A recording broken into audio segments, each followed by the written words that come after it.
All right, everybody, welcome in to a Friday morning edition of the DNVR Rapids podcast presented by Ivaka TV, the homies. Thank you. I'm your host, Mitchell Carroll, and we got an all-star lineup today. All-star lineup. Wow. Of course, the art director for All City Network, Rapid season ticket holder, and Coca-Cola Starlight consumer, downtown Duane Brown in the house. My guy. What's up, catch-up fans? Oh, oh no. Oh, that's right. No. Wherever you are out there, I support and love you, despite what Mitch says. Oh, man, what a way to start. That is awesome. And joining us today, we kept it in-house, had to.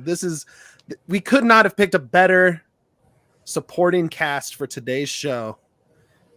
As he said on Twitter, he's studied this his entire life. He's prepared nonstop. The man with a hat for every occasion. The GM of DNVR Sports. We have Andre Simone with us, bud. Let's go. Hell yeah. This is big. Yeah, of the all-time starting 11, interviewed 3 on multiple times, shared a press box with another many times, and super dialed to talk Valderrama, Connor Casey, Omar Cummings. I am so ready, man. I've never worn this hat with more pride than on this episode. It is very excited. Dare I say, a perfect hat. We're going to get into, of course, he was just talking about the all-time 11. We're going to get into the controversial and widespread DNVR jersey graphic. Nearly tore the office in half. Irreparable damage to some relationships. It's true. All Duane's fault who designed it. Quite literally. We need to put that out there. Duane's fault. Yeah. And that's okay. We're going to get into things. We're going to get into the Rapids that we think had a good case to make it, had we included teams outside of the 4 sports. And then, but before that, we're going to talk the Ralph Priso hype train, because it's leaving the station, baby, and we are on board. Let's go. And before that, we're also going to get into some transfers. Definitely not for the Rapids, but there's some DP movement. There's some big names going out. There's some big names coming in, and the Rapids are standing pat relatively, and they only have until Thursday. Really quick before that, did any of you get to watch the U.S. Open Cup semifinal? Sacramento hosting Sporting Kansas City. 0-0 through extra time. Sac beats Casey 5-4 on penalties. They're going to Orlando for the final. Our guy Omar Gonzalez, who runs the communications department with the Rapids, came to the Rapids from Sac FC, so he's hyped. I'm hyped. How are you guys? Did you guys get a chance to watch it? Did you get to see it? Are you guys stoked to see a team like that make it? These cups have been crazy, man. First crazy. We saw the Canadian Cup had some wild results there. Oh yeah. It's really it makes such a great case for the US the Open Cup. I mean, I think the MLS should do a better job of promoting it and getting those, live streams and broadcasts out, because this to me is one of the things that's most exciting about U.S. soccer. It's been fun with PHNX on board, following the Rising and them being in the mix on stuff like that. But yeah, wild, man. I mean, Sacramento, crazy. Sacramento Republic FC. Duane, you shook your head. You did not watch, I take it. I didn't watch it, no. That's okay. We're not going to spend too much time on it. Now I'm feeling sad and guilty. That's okay. Look, it was a late night. It was a late night. I set down my Xbox controller, playing my dumb League 2 to Champions League challenge, and watched it on my phone on ESPN Plus, because it was still tied late. I wasn't even going to give it the time of day. I thought Kansas City was going to go in there because that's all they have left to play for. You love to see Graham Zusi being the one to miss the penalty at the end too, right? He missed the 5th. Sack steps up and takes it. It was pretty awesome. scenes, man, scenes. So hopefully they can go into Orlando and get it. I think that just speaks to the depth of soccer in the country, speaks to the entertainment factor, that it can fill these summer sports that a lot of sports fans think is a dead time. Nope, we got awesome cup runs. We got all sorts of stuff going on in the soccer world. So anyways, moving on. Transfer news this week. You had some in, some out. Castellanos leaving NYCFC to go to Spain, to go to Man City's other property. You saw Josie leave to go down to Puebla in Mexico. You see who did they just added a DP? Austin just added a DP from Sao Paulo, Emilio Regioni. You see the LAFC arms race. You see Toronto adding half the Italian national team, which means Dre is now officially a Toronto FC fan. I never left since Jovinko, so yeah, really. I think Michael Bradley might be an adopted son. I don't know if you guys saw he was doing live translations of Insigne, who's doing. He speaks Italian, thing. yeah. Yeah, Insigne is just refusing to speak English, so he can definitely say very basic stuff. That is so funny. And Michael, instead of like hiring a translator, Michael Bradley is just there translating in the locker room. I love that. Yeah. I guess I say all that to say, Porg came out and spoke to MLSsoccer.com. Everyone I've talked to around the club, the message is the same. We are busy. Like, get ready. We're going to be active. The word was active and the word was busy. Both of those were used from Porg to the media, from staffers to us. I think the players have been expecting it. I heard that they were kind of asking like, what's up, what's happening with it. It's they got less than a week, right? They have the only slot they have open, I believe, is a DP slot. They might also have a regular roster spot open because, in the transfer, and I found this out last week when I was asking around, the homegrown status of Priso, he comes over as a homegrown, even if he's not a Rapids homegrown player. So I complimented the Rapids on their development of their homegrown talent, Ralph Priso. Yeah. So Price is one DP slot, and then you have obviously Giassi Zardes in a DP slot. Do you think, I'll start with Duane, because he has been sitting in those seats for 7 years watching them not use DP slots. Does that slot get picked up in the next 6 days? I have no idea. But I will tell you what's weird. I'll tell you what's different this year.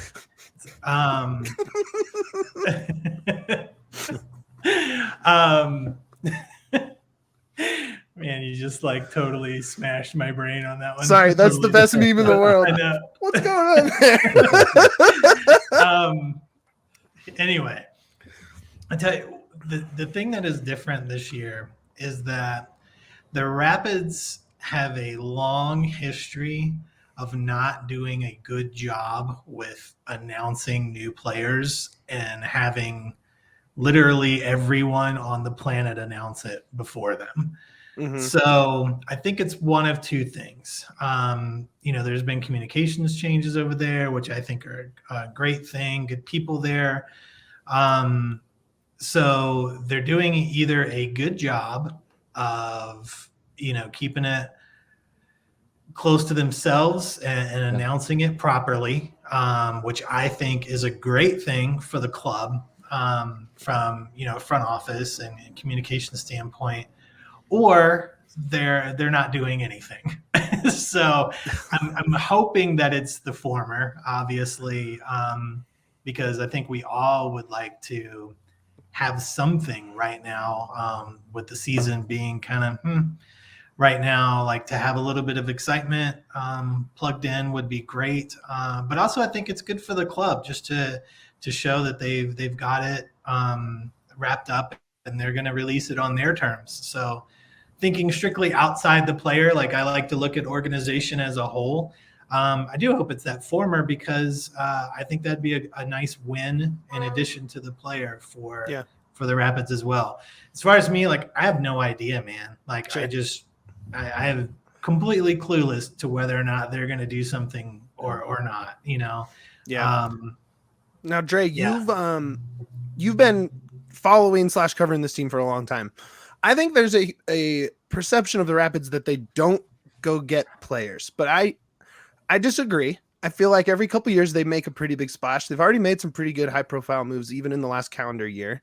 They were super active last transfer window, and that's sort of what shaped them into that 1 seed. So I don't think it's crazy to expect 1 or 2 moves here in the next week. No, and they've got the international slot. We also need to remember, like, while it's not a DP spot, Max was a record transfer fee.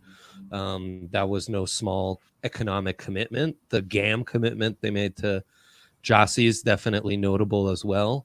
So I wonder how many bullets they have in the chamber to really make a massive move for a DP. I do think in a very Porig way that they'll fill an international slot. Maybe it's not a DP slot, but it's one of those, our scouting's going to find that guy, an Estevez type, Max type signing. And the other thing I'm interested in talking to you about, Mitch, is what, as far as bullets in the chamber, especially for interleague trades. So just, a swap similar to the Jossie deal. Who are the guys whose bags are most packed and have like, we've got an extra toothbrush just in case we get. I mean, there's one guy that's been in our comment section and been on our show a lot. Everyone wants Latif Blessing from LAFC. As they load up that midfield, he is going farther and farther down the list. Every time I've brought him up to folks around the club, they're like, oh, like, that doesn't even make any sense. Like, he just is, because he had that post about, like, everyone kind of read it 10 million different ways, right? They were reading about it as he just misses Ghana, right? His wife can't come over due to some, or at least that's word on the streets, that his wife can't come over due to some immigration stuff, that like his family can't come over due to some immigration stuff. Either way, if you're stuck here, why would you want to be stuck in the, in a situation like that where you're not playing? Because he's not going, like, LAFC is not going to be starting him going forward. There's no cups left. There's no, there's only playoffs. He's going to be at best a 60-minute sub going forward. So to me, it just makes all the sense in the world, right? Like, to me, it's just like do it, like pull the trigger. Why not?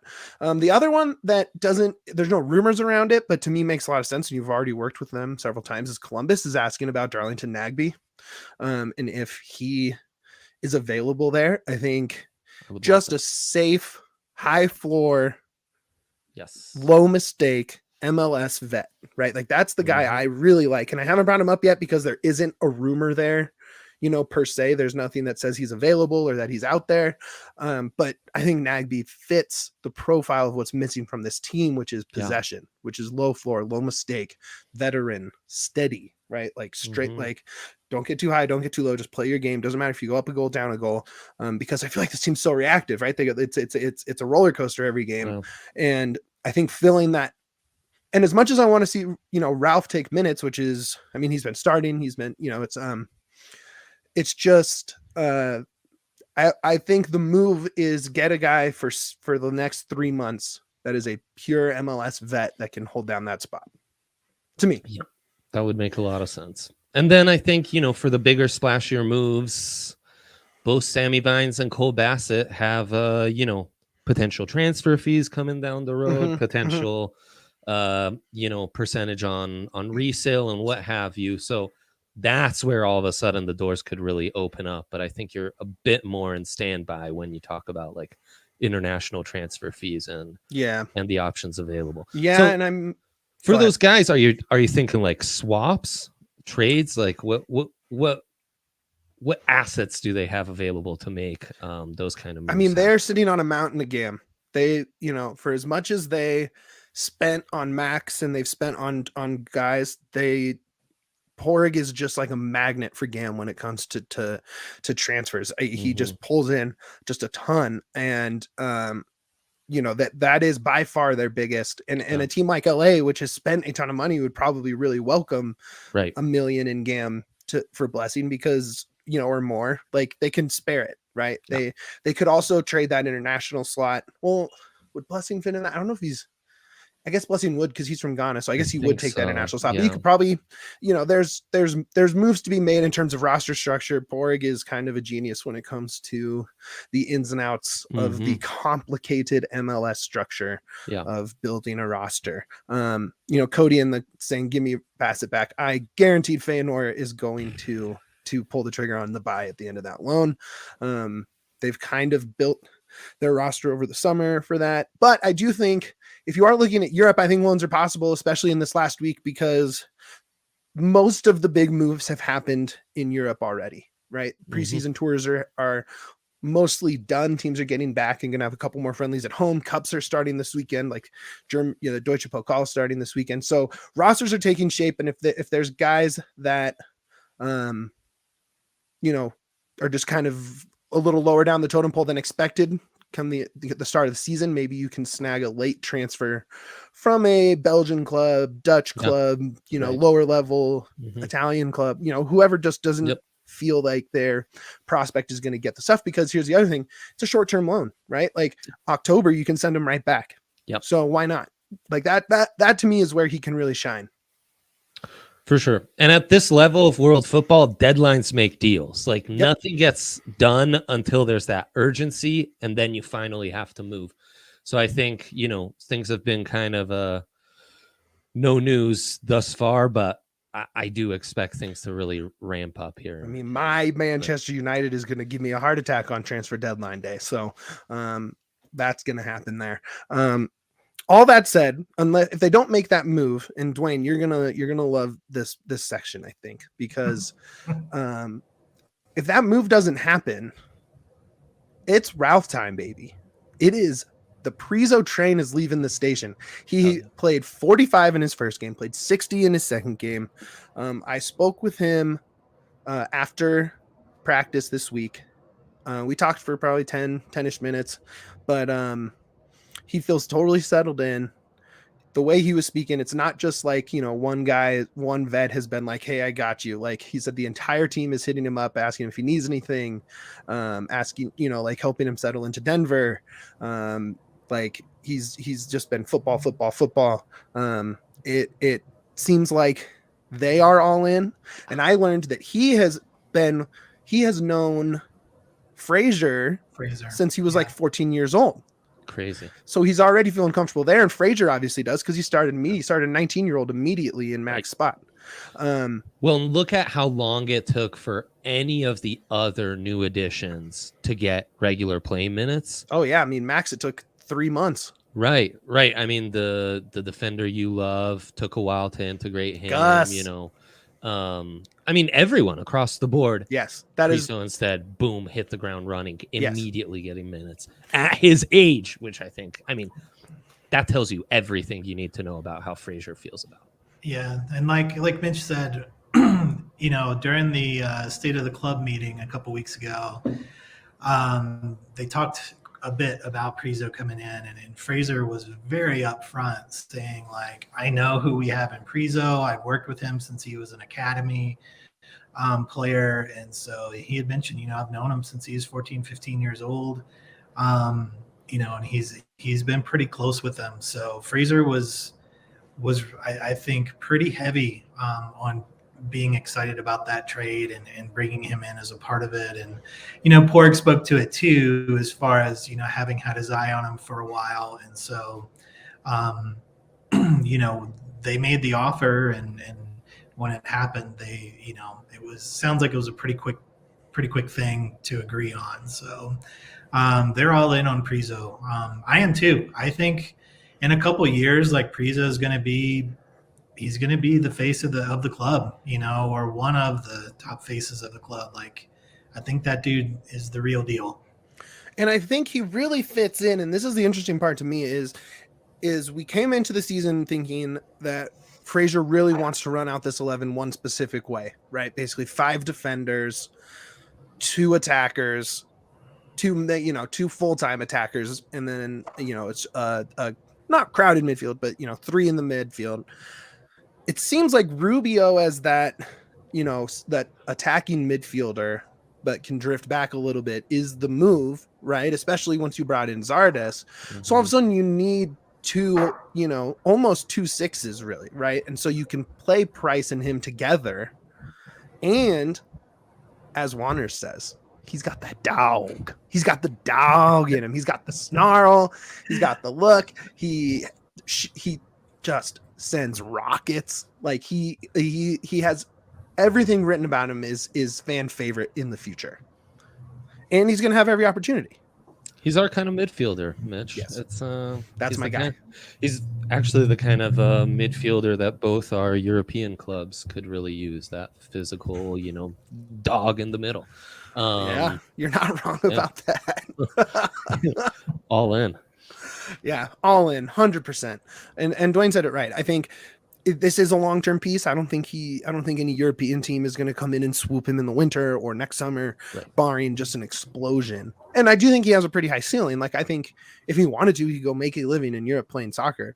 But no, there's no future timetable on that, right? Like, he literally left his childhood home. He was still living at home with his parents when this trade happened. He had to pack up his room from his childhood home and move to Denver. He's just getting out of the hotel. He got his apartment this week, right? So like he's going to be even more settled in. I think this is one of those ones where he's like, cool, I found a spot. I have a coach, right? Yeah. They wanted me. And he said that in one of his answers to me this week is like, they wanted me. Like Fraser wanted me, Porig wanted me. This was like, I knew I was the target in this move. Right. And obviously the Mac being a Canadian, star is, I don't know how Canada feels about their national team, but I feel like he is one of the faces of that team along with Davies. Right. So it just kind of was like, it worked on a club level. It worked on 2 players levels, right? Like those kind of moves come in and now you pair him with a guy like Jack, who already everyone loves, right? Yeah. Like loves, and all of a sudden you have like an extremely likable, marketable, and talented midfield.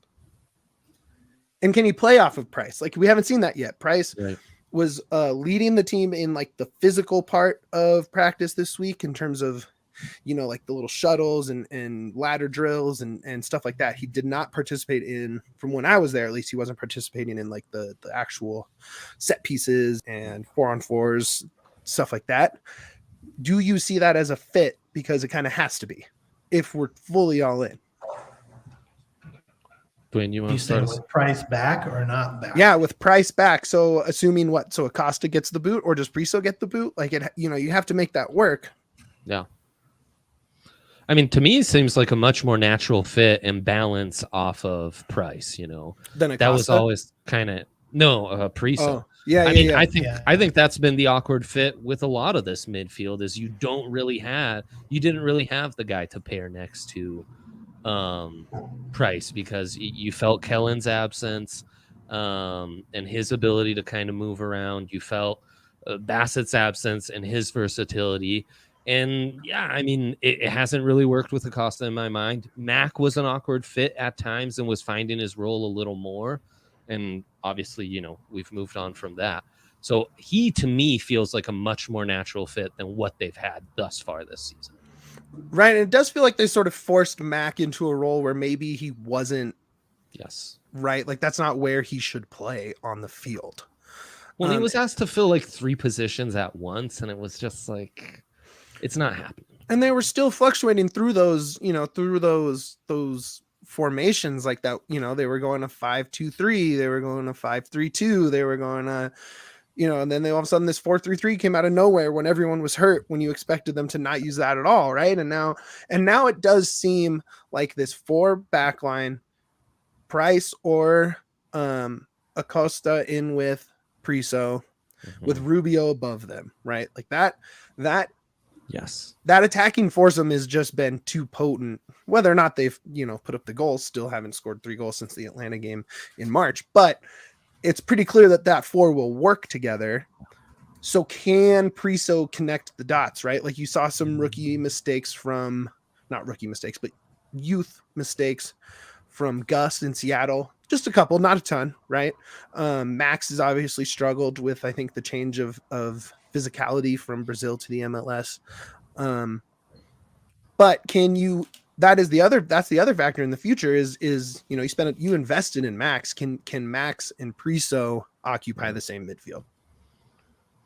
Duane, what have you seen there? Is that something you see working? I mean, I can't really speak to that. Like, I would rewind to like what we were saying as far as like Priso and stuff, and even call out some of the comments, because it's kind of where my head is too, with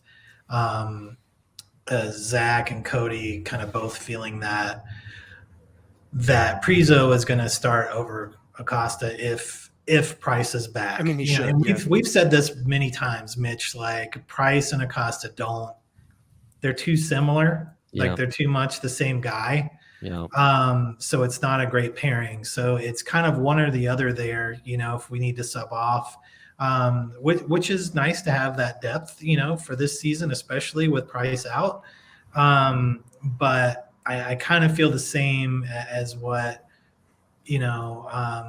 Cody and Zach are saying with, I think it's going to be Priso and Jack when he's back, and, Acosta maybe being a late sub if they need to, bring Price in with limited minutes, depending on the calf injury, what is going on with that. But I do think that's it. I mean, and for me as a fan, like, that is it. Like, Price and Priso, like, I'll take that all day long. So that would be awesome. I'm excited to see it. I almost wonder if Max is in a tough spot to where his two natural positions are the two best players on the team. So, he'd be best as the backup to Jack Price, as, that deep line playmaker. But obviously Price is like playmaking. The A plus version. Yeah, free kick and just the tactical discipline that Max obviously I think is behind. And I think his other natural spot would be where Rubio is, and obviously Rubio's just having a phenomenal season. True renaissance. It's cool to see. Yeah, exactly. So it's, you got to kind of figure that out. You got to kind of. You almost wonder if Lewis can keep this strong form through the end of the season. If you could maybe capitalize on that contract and a transfer out and put Max up top on the left side, where he likes to use that left foot and get a little, because he likes to drift that way anyways. Right. The problem is Lucas also likes to drift up on the left, and Lewis likes to hang back to make those runs. And then all of a sudden you have three guys in a small space. And like you saw it at the end of that Seattle game with Max, where he was trying to get, he has the sauce, he has the finesse, he has the skills, but he's like a baby deer trying to learn how to use them. Right. He did like the triple step over into nothing and just got completely stonewalled in like the 80 something minute, a turnover that took, 2 or 3 minutes to get back into attacking position. And it's not, I think it's getting there. He's definitely fitting in with the team. That's another thing I saw this week. Okay, so Max got a new car, which I don't know if I think I can say that. He got this sick new Audi. And so now all the guys are like, all his friends on the club are making him drive from the locker room to the practice field. And like 5 guys are piling out of this Audi. Yeah, like you see big old Gus coming out of this, like, short Audi. It's really funny. So he's definitely fitting in. He says what's up to everybody. He doesn't have much more than like a hey and a thumbs up. I think he has more Spanish than Portuguese or than English. Right. But he's definitely fitting in with everybody. You see him in Giassi kind of bullshitting, even though I think there's a massive language barrier there. So I think long term, I still like Max as the fit, but short term, it's crazy that Priso, who seemed to be a long-term fit in Toronto, is all of a sudden just like a plug and play, let's go piece. Yeah. I did not see that coming, right? Like the Toronto fans were all saying like, oh man, like, yeah, you would have like, they keep bringing in guys ahead of him, but he's such a talented player getting promoted up from the academy.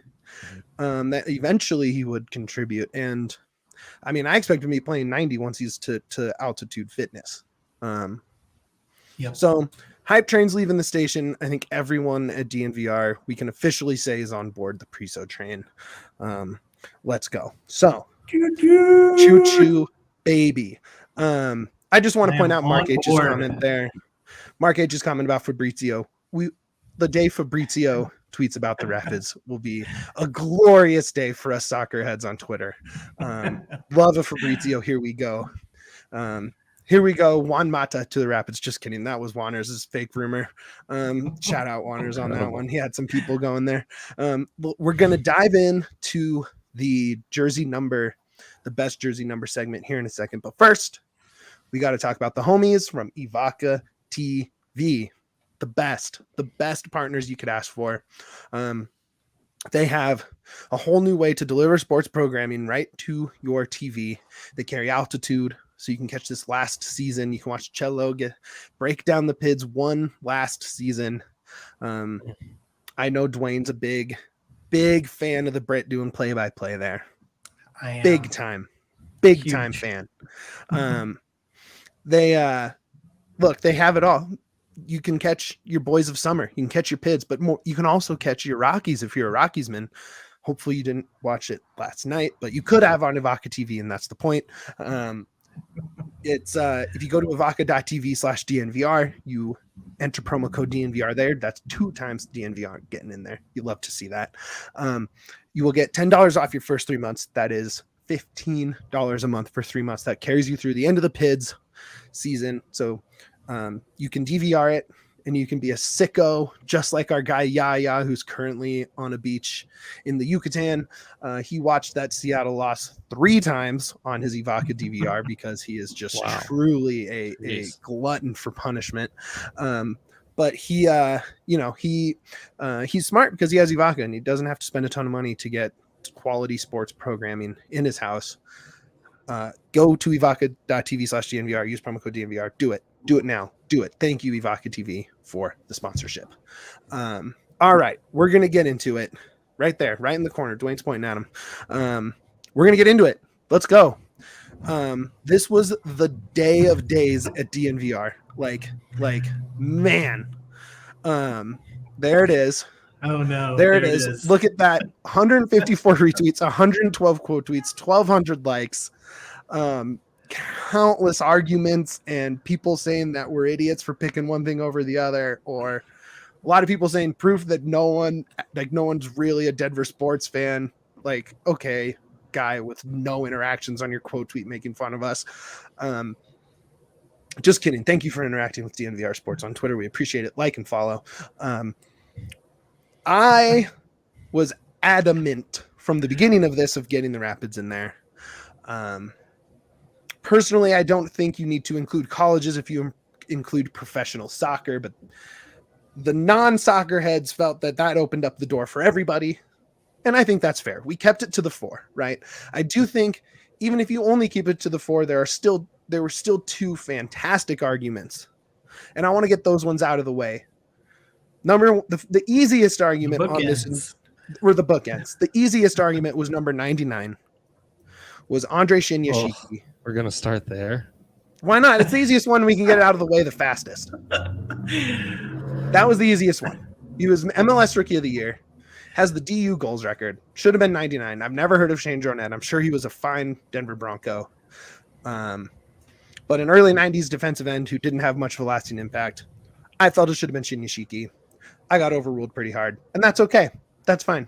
Dre disagrees. Because you didn't want to just see Andre on there, right? It would have almost bastardized us including the Rapids and only including Shinyashiki, who to me isn't a top 50 Rapid all time. No, but he's probably the best 99 on the Rapids of all time. Sure, that's true. Which is the exercise, right? Like, it's not the best players. There was some fantastic legends who didn't make this list, right? Amazing legends, yeah, like big time. Skywalker Thompson wore 33. And sorry, Michael Jordan's favorite basketball player isn't making this list with Patrick Skywalker, right? Yep. Like, it's just, it would have been cool if we somehow put Sky Kerr, right, and just do the triple, because I just noticed that, because it does say incredible. Walker. You could have just done Sky, but yeah, I mean, it's tough, and we'll get into the true Rapids legends. The other one I thought, because if you notice number 1 there, that's Jason Elam, Yep. legendary Broncos kicker. Yes. I have no hate in my heart for Jason Elam. He is a legend. He is an all-time NFL level scorer, not just Broncos. Is he the all-time Broncos scorer? I think Prater might have got him. Prater or even McManus might catch him too. But, right. But I mean, if you grew up during those great Broncos teams, he was your kicker. 100%. And he'll always be like, anytime a kicker misses a kick, he'll be like, man, I miss Jason Elam. Yes, because 100%. it just felt like that dude never, ever missed. Yes. But if you notice, two spots away there, Allen Iverson. Now, granted, he averaged, 26, 27 a game in Denver, was an all-star in his seasons, not the one he got traded in, obviously.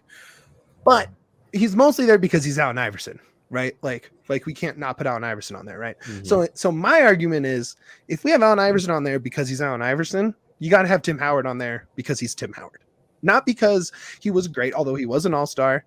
He quickly went up the all-time shutout list on the Rapids shutout list. Mhm. Your argument was he wasn't even the best goalie on those teams, which is fair.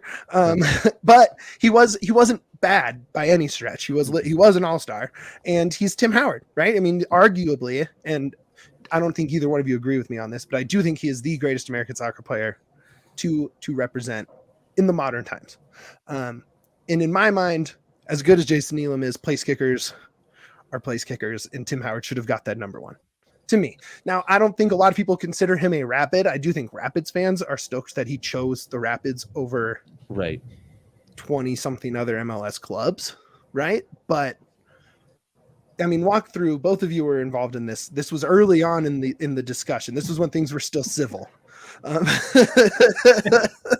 It's got progressively less civil with the higher numbers. I think and let it be known, Duane and Mitch, the most uncivil of the bunch. Everyone else kept it pretty civil. These guys went hardcore, which I loved. Look, it's passion. It's passion. I had my two strongest takes were Houston Street over Jake Plummer at 16. Terrible because Jake Plummer literally lost them the playoffs and was replaced the very next offseason.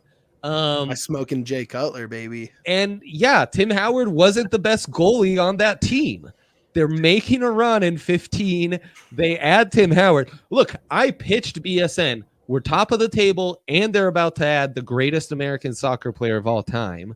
We need to cover this team, and it is exactly what we did. Legendary stuff. Legend. We'll always remember, Steven Gerrard's final game as a professional, walking out alone at Dick's Sporting Goods Park. But yeah, Tim Howard kind of felt like a kick to the nuts that, we're finally getting a DP, and it's a goalie, when it was the most prolific defensive team in the MLS that year. And Clint Irwin was really having a monster season. Yes, you're right. The other counter argument at one is, for everything you said about Tim Howard, we could say about Chauncey Billups in his first stint with the Nuggets. And the season he got traded as well. Right. Yeah. Right. Yeah. So that's a young Chauncey who did not earn his stripes. Mm-mm. But again, it would be more of a career achievement award, much like Tim Howard's inclusion with number one. And again, had Tim Howard been the only Rapid on this list, I feel a lot better than Shidashiki at 99. Sure. But it still feels like not quite right, because he's more included because he's one of the greatest American players of all time. For me, he's number 2 on that list, by the way. I would have Deuce 1. Had you asked me in 15 when I was covering Tim and the Rapids, I would have thought Michael Bradley might have maybe snuck into number 1 by this point. Don't think he's done that. No, unfortunately not. That'd be actually a really fun argument to revisit in 5 years. So yeah, for sure. I mean, I'm a big Bradley guy.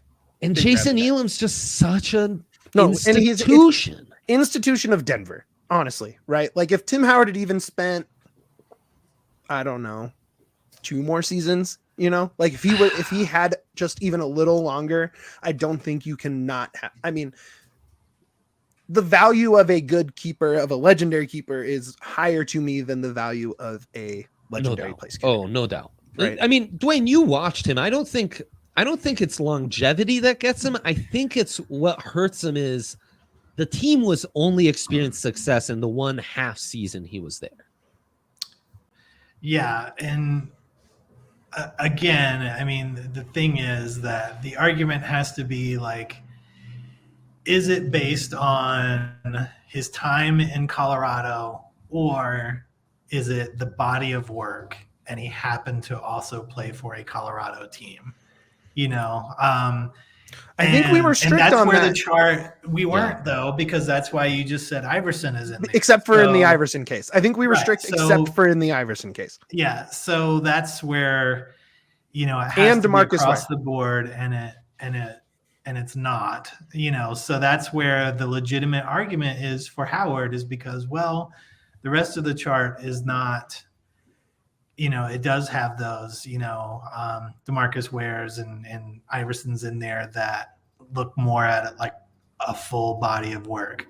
But aren't my personal Iverson's- feeling on Howard? Well, yeah, and you know, the having number been 3 there is for Howard, to me, as a Colorado Rapid, was a marketing move and an okay roster move. to me, it was eyes on the Rapids in a market that's so crowded with sports. I even if it is marketing first, I think it's important. Super producer Kale just said, yeah, saying that the threes, and that's a marketing move. Like True. what you just said is eyes on the Rapid. Like that's literally. Kale was saying that the threes weren't very crowded, so Iverson is the natural fit. I guess you would obviously choose Iverson over Ty Lawson, or I don't even know who the Rockies number 3 was, if there was one.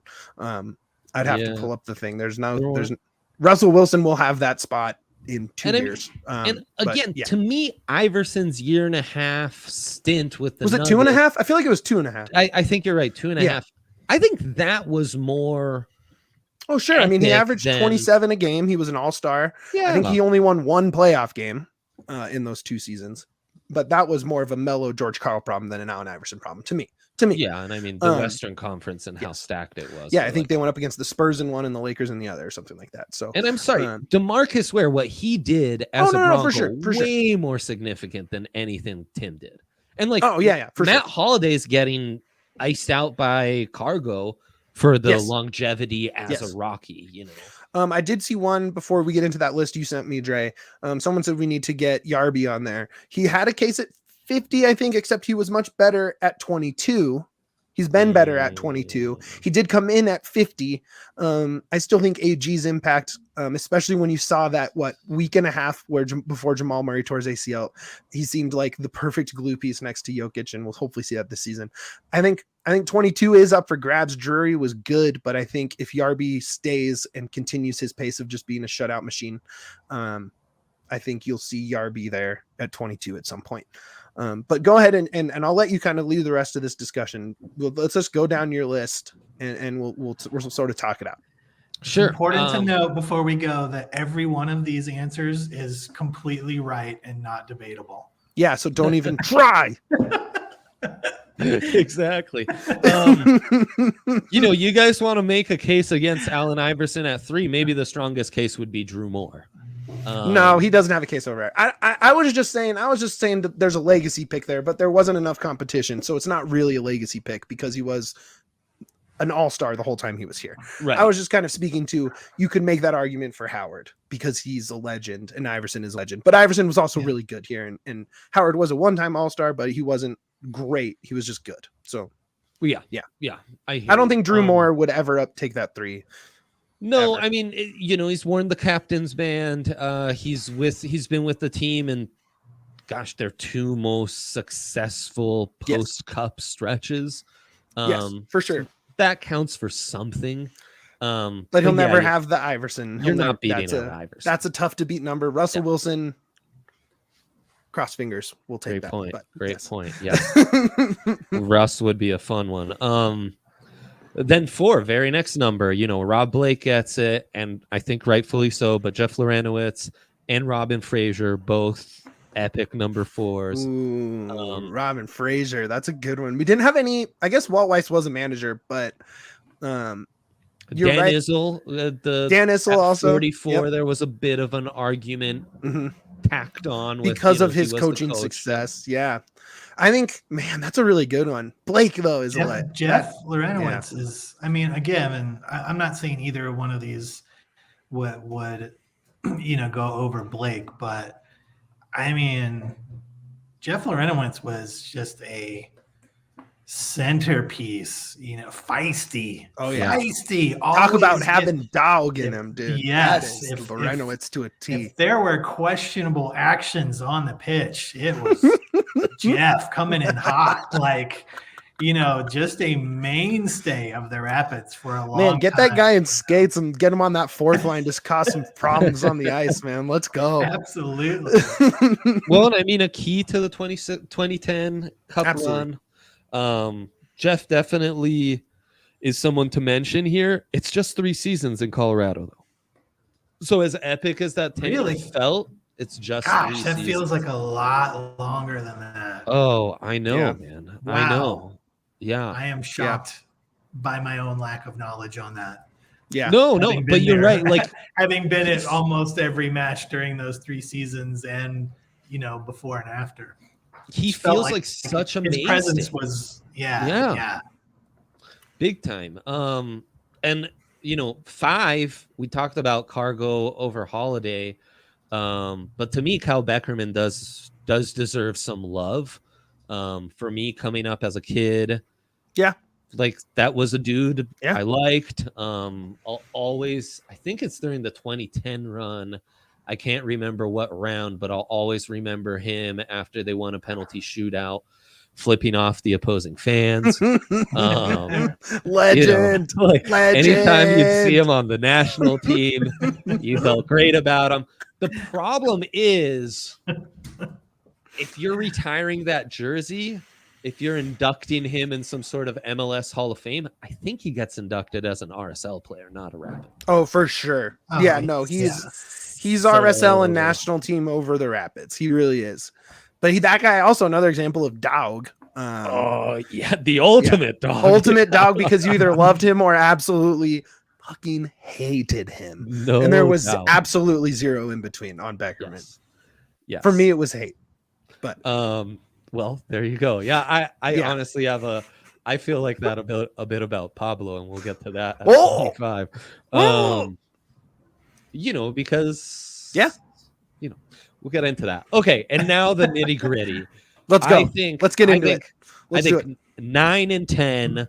We had some massive arguments for Pids, guys, and we got into it. Let's be sure. We did ultimately decide to go with the big 4. Yes. To avoid I mean, look, guys, like from 50 on, it would have been a lot of like Rams and Buffs, D lineman, O lineman debate. Definitely Buffs O lineman probably could have got in there. And you would have to include the Mammoth. Like you do have to. There was really extend only this. one Mammoth player at 22 gate, right? Like that's really the only one that has an argument, and 22 is a pretty weak number, so that probably would have been an easy one. But like the big college names, and Colorado unfortunately doesn't have a ton of big college names, right?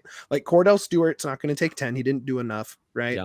Rashawn Bradley Salam Bell at 11 would be Yeah. intriguing. Yeah. Yeah. Rashawn Salam is 19, right? So Tough. you're not gonna put him over Joe Sakic, even if you want a Heisman. Joe Sakic is the GOAT. Yeah.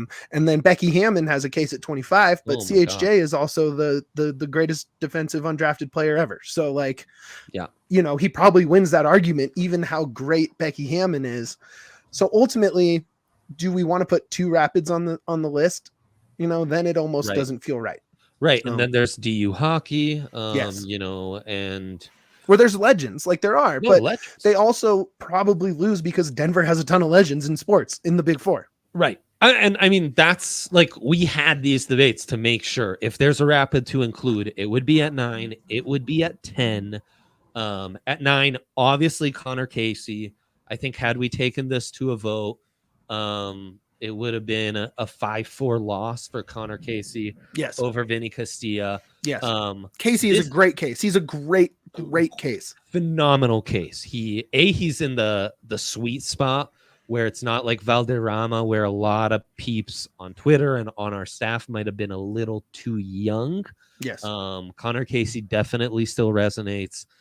He was in that national team world. He never played in a World Cup, but he was at least like at that level. That was another hard thing with some of these is Look, Vinny Castilla is legit one of the 5 greatest Mexican-born baseball players all time. You cannot say that about Connor Casey as an American-born soccer player. And I'm not even going to get into what's more valuable, being one of the greatest American-born soccer players or Mexican, because then. So that's where like Tim Howard had a stronger case at 1 because he was a legit like tippy top. Like there were World Cups where he was one of the 3 best keepers in the world. Yes. And that's where Vinny's gonna beat out Connor Casey, even though Connor Casey with the 2010 run is has a legit case with the fandom and what he means to soccer in this town, has a legit case. And it's just Vinny Castilla beats him out just barely. And to speak to that, and to kind of just piggyback your, before we got into 9, you can't see the arguments when you see this graphic up there, right? You don't see the list we have of who is also on the 9 and who we considered and who we voted for versus didn't get it, right? Like you don't see who didn't get it. You just see the guy we put up there. So Casey has a great argument. I don't think it's a good enough argument. And that's not his fault that a Blake Street bomber also wore 9, right? If Vinny Castilla's favorite number was 70 whatever, 11, 11, I think he gets it, man. 11, he gets it 100%. Okay, so what's your next number on there? 10 on that list. 10. And so to me, we could have made this nice and tidy, gave Valderrama 10. He still has some franchise assist records. 3-time participant in a World Cup.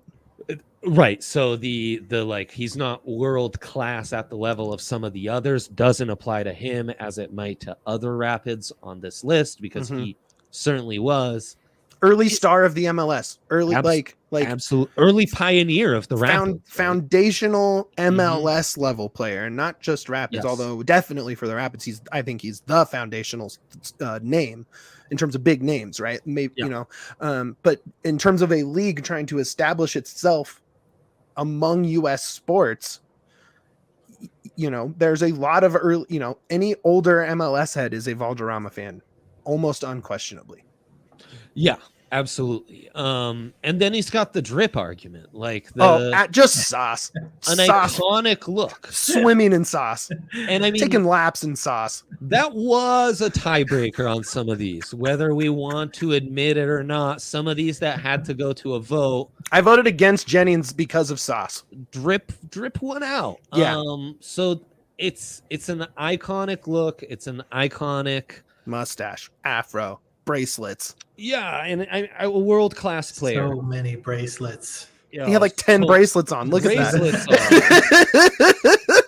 I mean, that's like 10 bracelets. That's like a weird actor level number of bracelets. No, those are the most 90s wrists like I've ever seen. Like that's like Kieran Culkin on The View level of bracelets. Yeah, no doubt. So nice. All right, next number on the list. But unfortunately, loses out to Emmanuel Sanders and Dante Bichette. I think he would have beat, and his tenure with the Rapids is just too short. Yep. And recency bias goes against him because it was just a long time ago. Okay, I think people in the comments, and 10 was one that people said a lot. They were saying Bichette. I don't think the news about Bichette, which we don't have to break into here, but we all roundly said we don't want Bichette on there for those reasons. And I think Emmanuel Sanders is a worthy. I mean, short time on the Broncos, but his tenure is longer than Valderrama's, and he won more. No, see, there you go.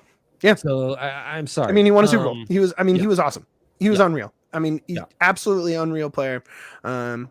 Signature touchdown with the big wave hand bow, right? Signature touchdown celebration. Can't be too mad about it. Although, shout out again, great Rapid, great number 10. Probably not good enough to get the number. Yes. Yep. The other one that we didn't get into, but I think there's a legit argument here, and I wish I would have dialed in a little more on this because my favorite Rapid of all time is Omar Cummings. Hey. I mean, come on, Jamaican soccer? You kidding me? Let's go in, bro. And in that 2010 run, to me, he was slightly more important than Connor Case. He's also just like classier and funner to watch on the pitch. The Reggae Boys. He loses out to Galarraga, the big cat, man. And and again, dude, that just sucks that he's number 14 legit, and the big cat is number 14. It sucks. What can you do? Like it's tough. And you know, his highs were high, but I don't think he's as recognized or appreciated a name as at least two of the names we've already debated. Howard and Casey definitely are more recognizable names. So it just would have been tough to put him ahead of the big cat. That just would have been tough. So yeah. Nope, you're right. Also, to any argument that you know, why would you include colleges? They're not pros, they're amateurs. Look, guys, the guys on those buff teams were making more money than a lot of Rapids have made. Oh God, in their absolutely, careers. 100%. And when you're winning a natty in Division I football, that is the second best American football league in the world. You can, at no point in its history can you say that about the MLS. You can't say it was even top 5. So the pro versus amateur, it rings very hollow once you actually get into the deets and dial it. I would say then that college football is better than pretty much anything the Rockies have done. Yep, agreed. If we're going to go with that argument, they've never even won their division. And it's back been to back participants. Get your D-line. That's where I'm going to challenge that argument. We're not getting into there's this. A lot of NL. There's a lot of NL pennants here, though. You know, I've stayed pretty quiet. There's a lot of NL pennants. You know, you're picking and choosing. We're not ripping the Band-Aid off some of these healed scars. Like let's just focus on these Rapids players. I'm a man of sound reasoning. The Rapids that could have been. Marcelo Balboa's not beating out Todd Helton. Cello. We love Cello, man. Cello. Love him. You're not beating out the DUI doubles king. You're just not. And maybe the strongest case for Rapids here, like both with, you know, national team appearances, longevity with the club, just kind of being an institution. Now he's an OG. Now he's a voice of the club. I think him both in the booth and post game, pre-game, doing interviews throughout the week. You know, Cello would have a strong case here. Absolutely. Unfortunately, Todd Helton is the Rockies to me as a pretty much season ticket holder for their existence until recent years. To me, it's Todd Helton and everybody else, even Larry Walker, who's probably arguably the better baseball player, but Helton is on Denver Mount Rushmore to me. So Helton is the all-time Rocky. Yeah, that run where he almost hit 400 into late August. I mean, just legendary, absolutely legendary. Yeah, for sure. All right, what else you got on the list there? 19. Would you guys go Jack Price or Chris Henderson? Neither are beating Joe Sakic. Pricey. Yeah, neither. I wouldn't even talk about 19 because Joe Sakic. That's the annoying part. It's like, Rashawn Salam should be included in this. Oh wait, nope, Joe Sakic. Sorry, 19 gone. The Rapids' biggest flaw in this whole thing is poor number choices. Is not giving them numbers in the 50s, 60s, 70s, 80s, 90s. Every Rapids player, it's their fault for not choosing to be somewhere in the 70s, 80s, or 90s on their jersey. And that's on them. Look, that's on every Rapids player, knowing that this graphic was coming out. Yes, they should have. They could have, channeled their career into this graphic if they had just chosen a better number. I mean, Derek Wolf retired today because he didn't get 95 over Berkey. So, it's true. It is. It's a career-defining choice to get on this graphic, and a lot of Rapids made the wrong choice on the back of their jersey. Who you got? Anyone between 19 and 25 there, Dre? None. I think really quickly, how many seasons of Yarbrough playing at this level before he's the 22? That's a great Claude- question. It's a pretty Mitch. weak number, honestly. I mean, Drury's Claude good. Lemieux was the or exclusion Lemieux, not at Drury. 22. Lemieux's good, obviously, but short stint with the Avs, short but good, short but impactful. How many seasons does it take a VRB? He's already 3 seasons deep. I think, barring a surprise transfer out, he will be the all-time shutout leader. Is the captain in place of Price if he's out? I think he's really cementing himself as a Rapids legend. Does it take 3 more seasons, 4 more seasons? 4 to 6, probably. I think that's about right. Yeah. Don't you need to win some silverware? Yes, you do. You do. He should have been keeper of the year last year. You Like, should for have sure. flashed. Should have here. been. Yeah. He was the best keeper in the league last year and didn't get it. But you're right. I think Rapids need a cup with him in goal. The problem is, why is there not a grade 11? Yeah, you're right. There isn't a good 11 choice. Like, Well, Rubio can be if he stays and continues be. to score at the level he's Could at be. this season. Yeah, Rubio could be that guy. Yeah, like could if be. Cummings was just 11, he's Or Casey, or you know, yeah, yeah. that's probably Strange. it. All right, let's get into the 25. Let's get into 25 because I think this is another great. 25 is a surprisingly stacked number in this conversation. Yep. Becky Hammond, Yes. massive case. Yes. And Pablo Mastroeni. Pablo, What can you say? and you want silverware? There you go. Right. Yep, he won silverware. He's the captain raising the cup. The 1 star, right? The 1 star on the kit, right? World Cup appearances. So I mean the resume's thick. The tenure with the club, can't be argued. Even his time as a coach. Even making though that now he's run a in rival 15, coach, 16, right? That's and just he's got that dog in him. He's the ultimate Absolutely. dog. No one I've ever interviewed had the stare that Oh my Pablo God, had. it's so intense, dude. It's so scary. Just so frank and honest. I love that guy. Like, Institution. just cannot state how much respect I have for him. But Chris Harris Jr. No, CHJ. It's insane what CHJ did as an undrafted corner from Kansas. It is insane. Absolutely, from a smaller Big 12 football school to become an all-decade team, the greatest undrafted defensive player in history. Not even close.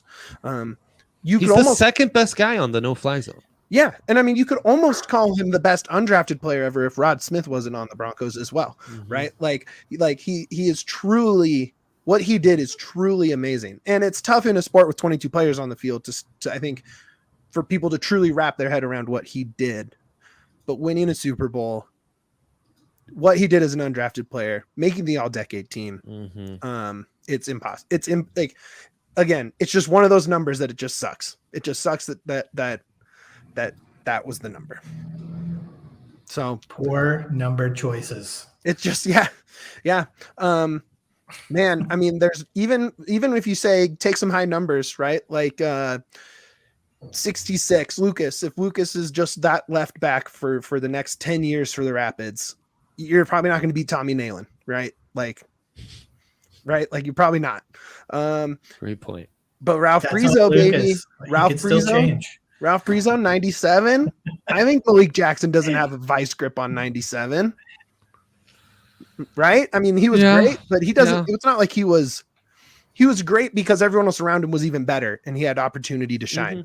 Right? So sort of rising tide raises all ships, and he is one of those ships. All right, guys, that's gonna do it. If you disagree, too bad. We're correct. That's why we're on screen. I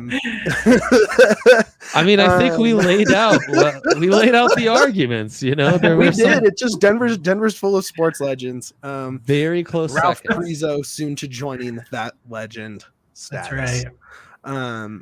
All right, we're gonna plug some stuff. Dre, you're first. Plug away, bud. Man, just stay tuned to the DNVR Rapids show. Mitch, Yaya, Duane, the whole crew doing an amazing job. And check out our Rapids Takeover with Yes. the great folks at C38. I can't believe I didn't say that. Oh my god, I should have said that up top. What's wrong with me? Bro, really screwing that up. There At the it is! DNVR locker right now. Whoa! Get your tickets while they last. It's gonna be so C38, fun.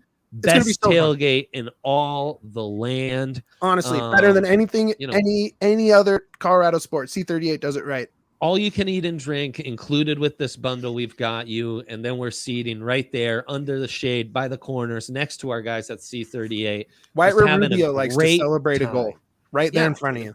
Yep. Against the Houston Dynamo, I think we can For a beat playoff this. spot? Right? For a playoff spot? And we could openly mock the Dynamo. Anyone can sing their Dynamo chant. It's just Pennywise's Broham readapted Yes. to Dynamo. There's a deep cut for any Pennywise fans out there.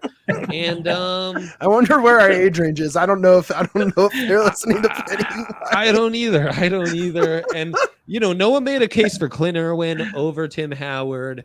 With all the controversy on this show, this is not controversial. It's a baller time on a baller place with some baller people. So we are very excited.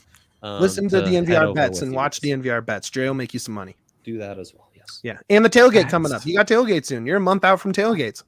6 weeks out from tailgates. The best Sunday morning football show, period. End of story. Duane, go ahead. What do you got, bud? Man, I'm right there with Andre. The takeover, get your tickets while you can. Hang out with us. It's going to be super fun. If you're someone who usually watches the show and you just want to hang out with us, and a lot of the guests that you see are all C38, now's your chance. Like, let's hang. Literally all of them. All of them. Yeah. They'll all be there. Joseph's always there. All hang out together. Derek, Devin. I bet you Matt and Brendan come down before we head over to the press box. Like, they will all be hanging out. Every guest, basically every single guest we've had will be hanging out there.